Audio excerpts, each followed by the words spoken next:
All right. Yo, welcome to 2025. This is a new year, and Just Me Therapy podcast is visual, and I am super excited this year. January starts this new year, and this month we're going to be talking about New Year's resolutions. And we have today Mr. David Buchanan, who happens to be a mental health specialist in the North Carolina area. Mr. Buchanan, can you please tell us what exactly your title is? Well, my title, I am an outpatient therapist at Journeys Counseling Center. So I provide therapy for adults and older teens with various mental health issues and concerns going on. Okay. Thank you. So, how long have you been practicing in the field? I've been practicing in the field for, what year is this? Oh yeah, this is 2025. This is 2025. So I've been practicing in the field, doing outpatient therapy for 13 years. Okay. But prior to that, I was doing some other things still in mental health, but not individual therapy. Okay, awesome. So you pretty much have some good experience just with the mental health services and overall person and environment concepts. Yes. I have been working with families and the social system for over 25 years. Okay. So I've seen a lot and experienced a lot. Hopefully I can bring some enlightenment to your wonderful podcast. Awesome. Thank you so much. So I appreciate that. So we're going to talk about the concept of resolutions and New Year's resolutions this year. On this podcast, we try to bring topics that are relevant, that people can relate to, and also supports that overall family dynamic and uplifting the community. So this January, we're going to talk about New Year's resolutions. Can you tell me in your practice, because I know you're currently working with individuals and families, in your practice, why do you see people come in and want to discuss New Year's resolutions or feel pressure to set them? Well, I think a lot of the pressure really can kind of come in from their friends, from their family members. I think sometimes people can get caught up in hearing other people's stories and understanding that they may want to make changes and they may see some things within their lives that they may want to make adjustments to. So I think that that's where some of the pressure comes in. Also, it's more of a tradition thing. For years and years, we've always heard, we want to start out the new year fresh. We want to do things differently than we did last year. Mm-hmm. And so, I think a lot of people really kind of buy into that and they try to figure out different changes that they can make from last year going into the new year. Yeah. And for you, from what you've seen, in your perspective, what types of feelings or challenging feelings do people typically encounter when they're setting resolutions? I think from a mental health perspective, I think that sometimes it can create some anxiety. Yeah. I think, it is a lot of pressure whenever you say, I want to lose 50 pounds or, I want to stop smoking or, I want to maybe end this unhealthy relationship. It's a lot of anxiety whenever you throw that into the atmosphere and, you could be pressured to try to live up to that. And so I think some people do run into that area in terms of anxiety whenever it comes to setting those resolutions and worrying about if they're going to be able to achieve them.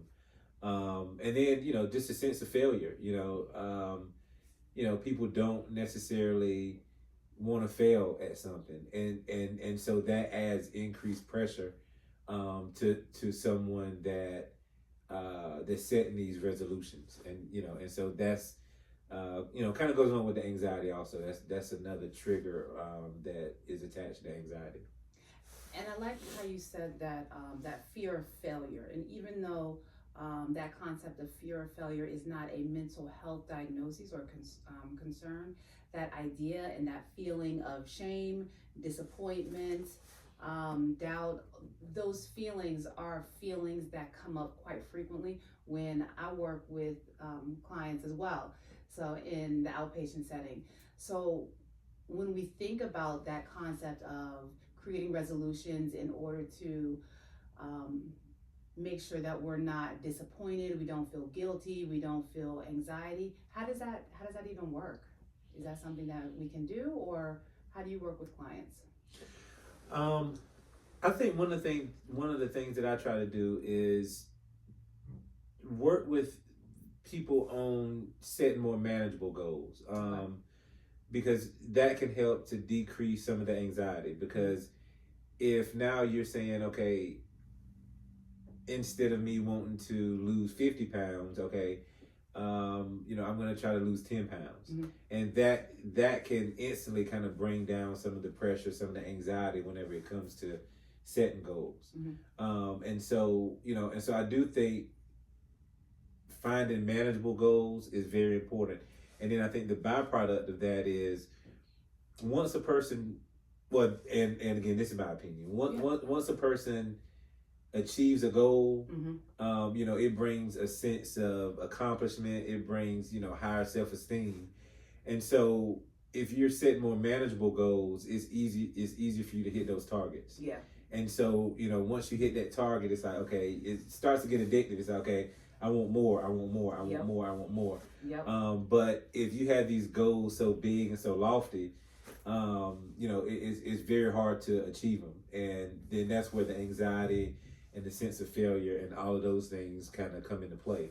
Mm-hmm. And so I always work with people on, let's be realistic, let's be manageable, let's find manageable goals so that we're not setting ourselves up for failure. Mm-hmm. So we want to, try to set yourself up to be as successful as possible. Yeah. And sometimes that may be, kind of cutting the goals down and cutting the goals back, mm-hmm. So that it's not so big and overwhelming for someone. And I think also to put that into perspective a little bit, I know that for myself, working on tangible goals is helpful, but also kind of realizing what means the most to me and kind of putting my goals around those things that mean the most to me. So, and I had to really check myself as an individual kind of going through life and just figuring out, all right, well, where am I at in this point of my life and where do I want to be? If what matters to me the most is my family and really trying to like foster that relationship and make sure that I'm getting the most out of our relationship together, then that means that I'm going to put a little more emphasis on what exactly I want to do as far as goal orientation for the new year. And it could be family connection. All right, well, what does family connection look like? Right. It looks like maybe calling my sister once every 2 days, or maybe calling my grandmother once a week. So that is that idea of that connection, that family connection that is valuable for me.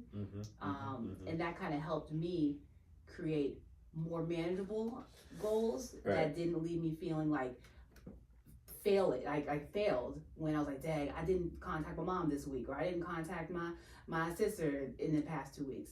Now I feel a little bit better about, all right, this overall arching concept of just being better connected with my family. Right.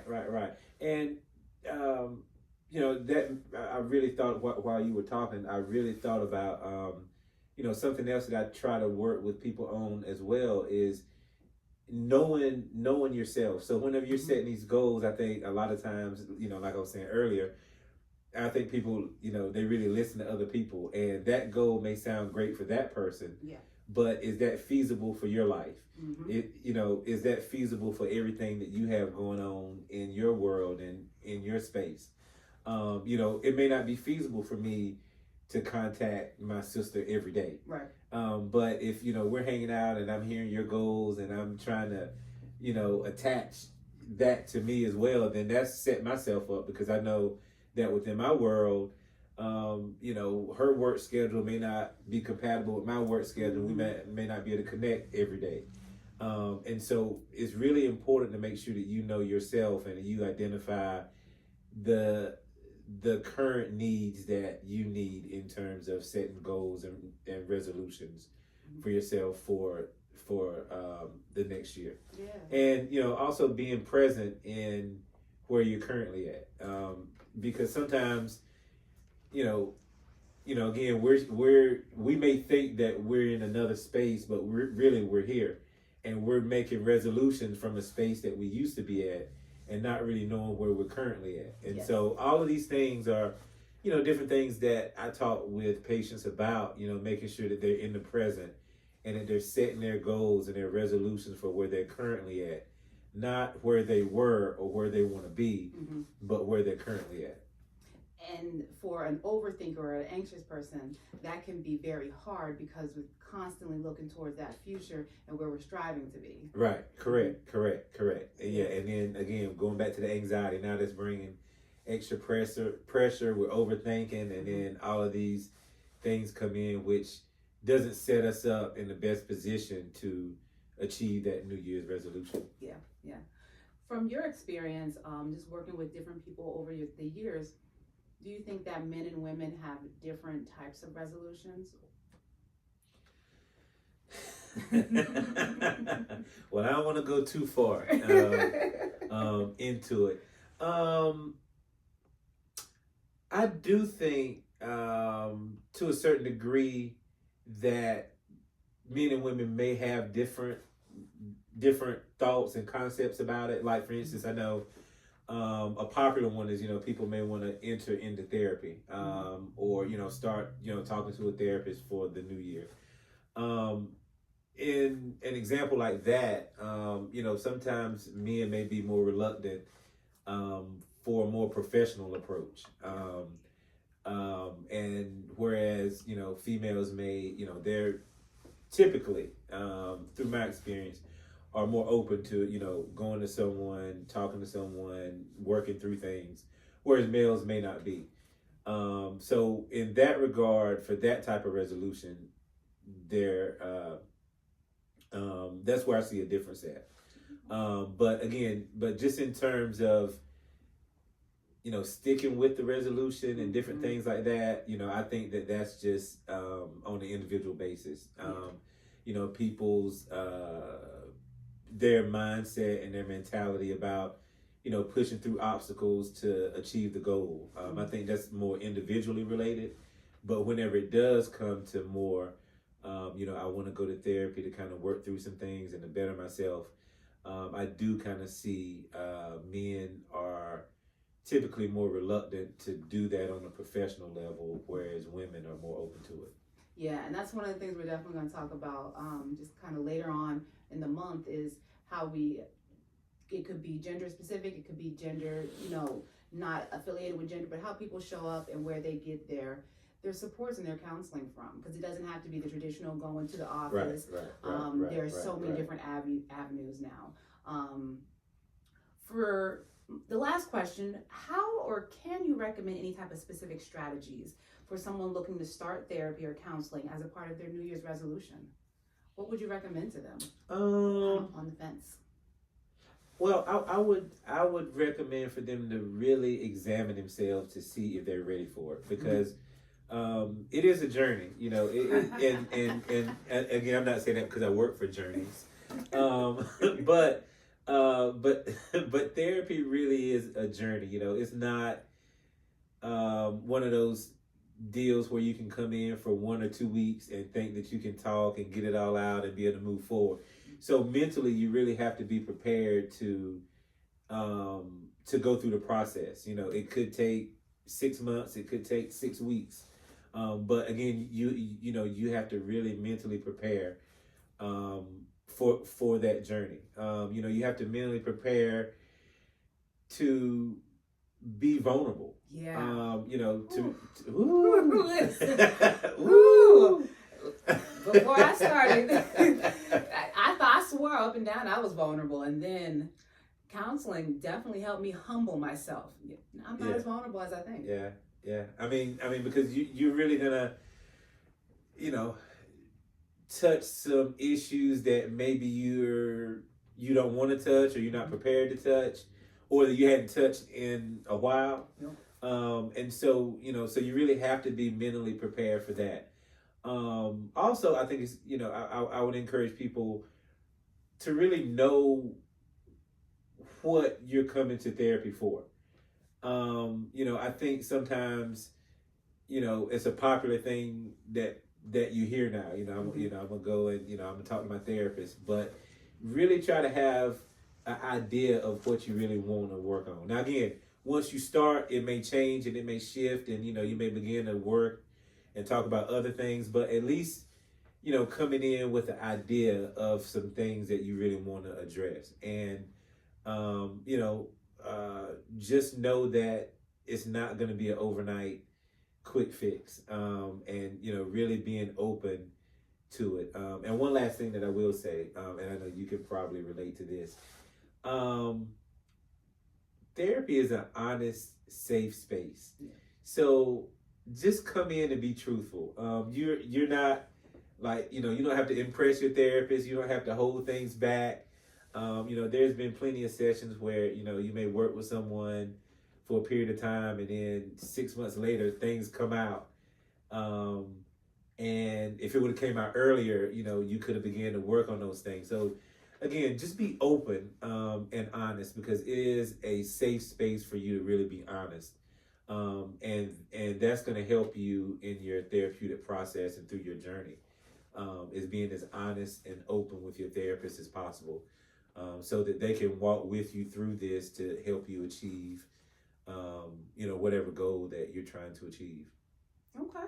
To sum up what you recommend people kind of check themselves for before they even embark on this journey of counseling is definitely knowing your why.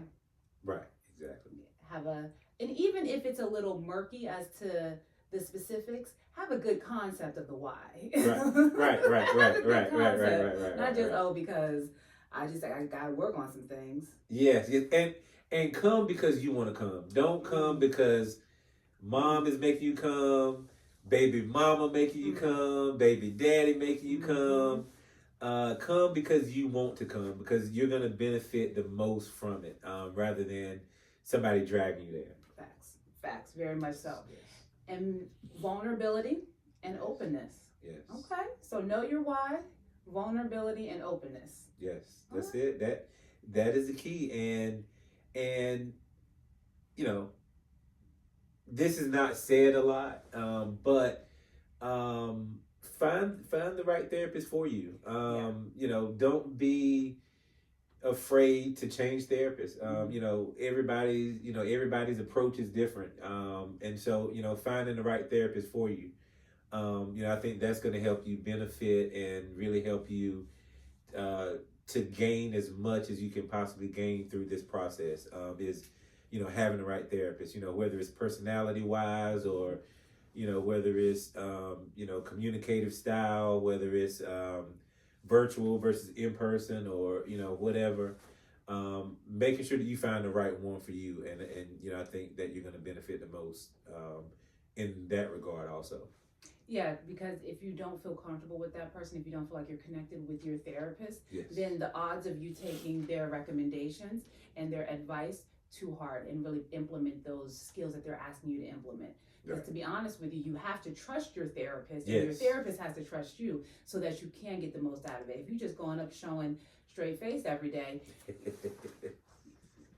right, you're not going to be as successful as you would like it to be. Right. So, all right, guys. Well, I hope you enjoyed this first episode, and look forward for many more to come. Until next time, take care of yourself so we can all take care of each other. Bye. Bye-bye.